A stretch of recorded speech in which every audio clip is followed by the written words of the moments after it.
Yeah, it was really exciting. There's no doubt about that. It was just so different from any other year. Like having won the Big East, no matter what, because it's an automatic qualification that you're going. So that was just a whole different experience of just sitting in there and getting to be exciting and celebrate before the names come out because no matter what, your name's coming out. So it was awesome. Go ahead, Dan. Nikki, what we talked back in the spring about being slighted of not getting into the NCAA tournament last year, and was this more redemption for this group with so many players coming back to win the Big East title outright and know that the selection committee can't keep you out this year? Yeah, I don't know that I'd quite say redemption. I think that we tried to change our mindset really quickly, even though it was like you had talked to me literally the day after, and it was so frustrating. But, as a coach, you always got to be looking forward and thinking about, how are we going to set our team up for success to move past this and to overcome it? So our theme very quickly became open hands, right? And we started our season in the football room, just where we ended the spring of 2021, to kind of reveal this whole mantra of we're going into this with open hands, that we could do everything right and still not get in, and we wanted to make amends with that before the season started. And I think that ultimately did allow us to play with a different freedom, because we're nope, we're just going to focus on what we can control and trust that God has a plan no matter what. But we could get to the end and it could still be something we don't want. But fortunately this year it was a different story, so it was really neat.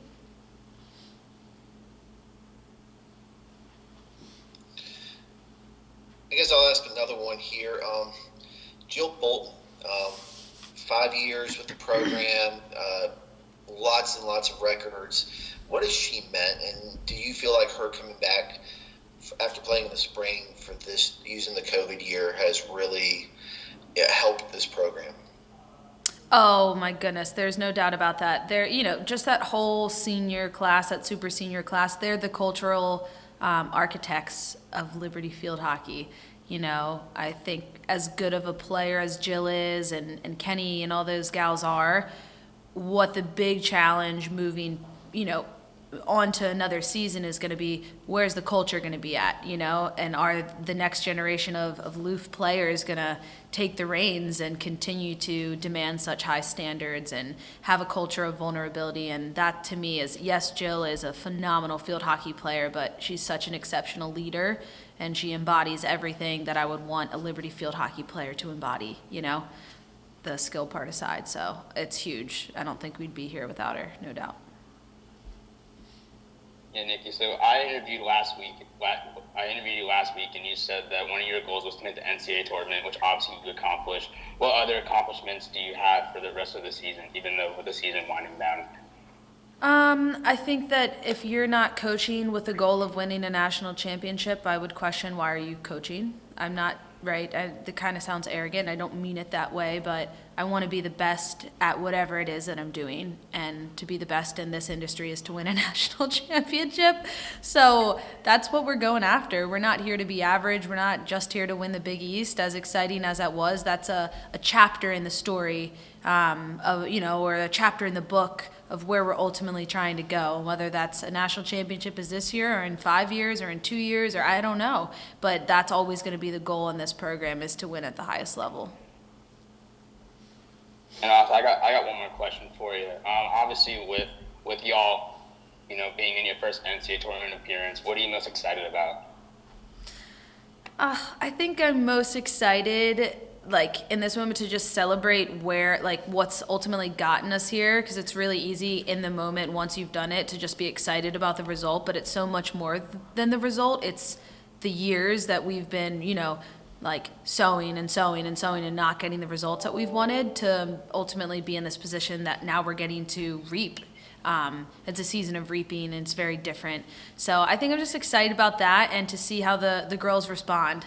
We told them last night it was extremely important that we needed to get back to level ground as quickly as possible after the win and after beating UConn, because we got to play again on Friday. And if we're still focused on what happened yesterday, tomorrow when we come out for practice, we're probably not going to be in a very good headspace for Friday, and we got to find a way to do that. So it'll be interesting.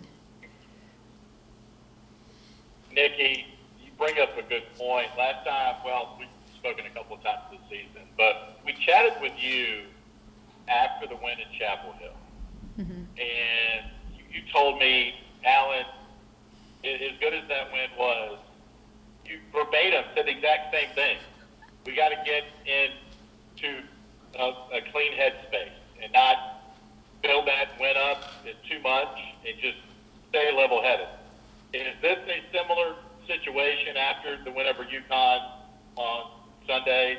And can you gather from that experience winning in Chapel Hill a couple of weeks ago?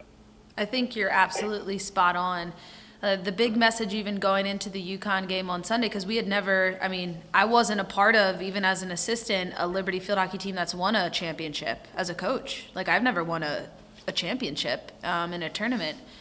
So the big message going into the UConn game and the Temple game even, like, once you hit the postseason, is don't let the game get bigger than what the game is.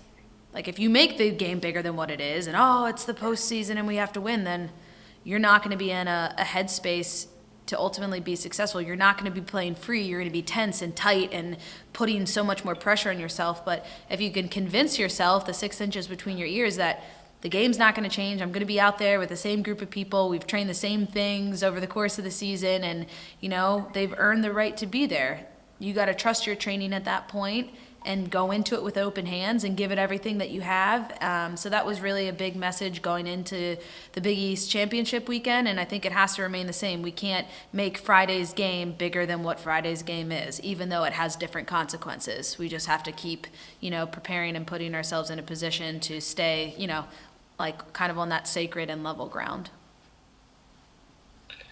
Nikki, talking about Friday's game, it's been 16 hours since you found out who you're playing, or 14 hours or so.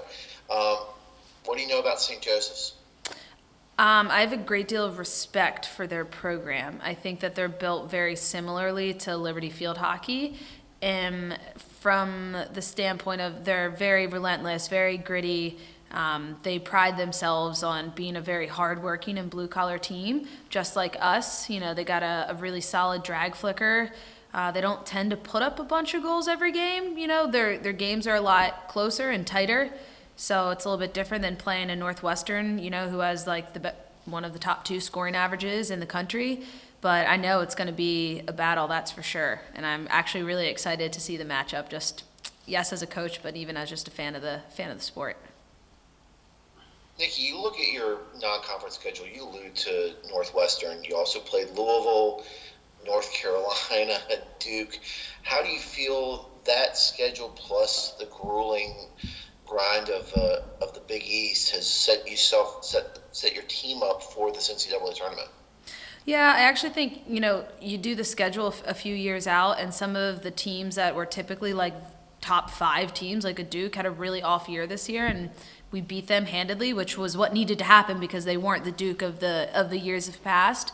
But I actually think it's really been in the last, really since UNC and on, like the Temple game was after that, and then we had Longwood and Kent State and Providence, and these teams were just throwing the kitchen sink at us because things started to change and we had a bigger target on our back. So those teams had to try to throw something different at us than what we would see in scouting to try to level the playing field. And there's so many of those teams that did a phenomenal job. So I think even more than the hard strength of schedule and some of those top opponents, we've been prepared by some, like more top 20 teams, top 15 to 20, like ODU being another one that just had some really good game plans. So I feel like at this point in the year, we've just seen, a lot. Like, I don't know how many different tactics you could throw at a team. So I'm not like going into Friday's game like, oh, what's St. Joe's going to do? Because I know that we would have seen it at some point.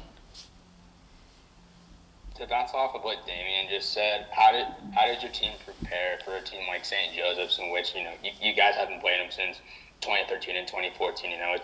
It's been a few years. How would you say your team's going to prepare for the game on Friday?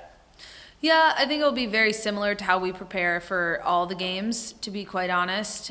We have it like pretty mapped out, like each kid has a very specific, whether it's outletting phase or a ball start one phase or whatever it is, or a transition phase that they're looking at, that they've had to turn in scouting notes on every team going into every game. So, they're just going to have to do that for St. Joe's. I mean, it's exciting, I think, for a lot of the girls just to play someone new and play someone different. But yeah, it'll really just come down to how well we can scout them and figure out their trends very quickly to put together a good game plan for Friday. Nikki, another thing is you're playing a neutral site. I don't know how long it's been since you've played a true neutral site. Obviously, playing in stores, that's UConn's home. But what's that environment going to be like for your girls Friday and then hopefully Sunday when you're playing top-seeded Rutgers in the second round? Yeah, it's kind of interesting, because you look back to last spring season, and we actually had a lot of neutral site games. Like, we played, the first time we beat UConn was at a neutral site. It was at Temple. I don't know.